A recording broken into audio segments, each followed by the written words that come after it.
騎奧多擺的民眾就愛特別注意咯。有的路口若是要倒彎，就愛先停佇提轉架。不過有當時啊，這提轉架上下就有人會先停佇斑馬線頂懸，安尼就違規啊。上當是互人罰12塊。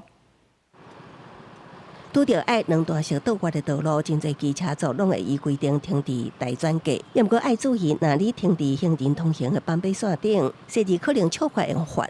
可能還是會閃一下。下班時間的時候，機車的空間其實也不夠，也是能體諒。摩托車他們的速度會比我們快嘛，所以我們走過來的時候，很多摩托車都已經停在我們前面了啊，甚至於有一些摩托車，我們會跟摩托車有那種爭道的一個情況。根據高速部上新統計，全台機車族有1466萬台。一個上下班尖峰時段，真濟路口攏客甲滿，尤其是拄着兩段式倒彎的路口，萬一提轉架無夠大，客袂入去的機車族，有時陣也會無細膩停佇行人專用的斑馬線頂。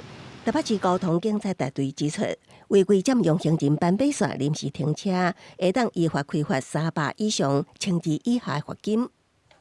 會有那邊待轉過來，有時候很多車子啊，除非他那個重劃啊，他停車位不夠啊，待轉的車就是那麼多，一定會停超出去啊！你不停超出去，那你要叫我們怎麼騎？北市交通警察大隊表示，待轉的機車族若無細膩對着行人通行的斑馬線，雖然會當依法開罰，也不過警方有緣會依據具體客觀事實做現場認定來勸導。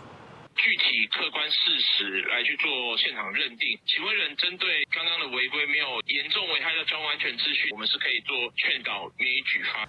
安怎解決上下班尖峰時間提轉架停袂落去，造成機車族甲行人爭道的現象？除了提轉架標線，敢是需要中會恐驚也愛閣擬定其他配套，才會當兼顧機車族甲行人的權益。記者綜合報道。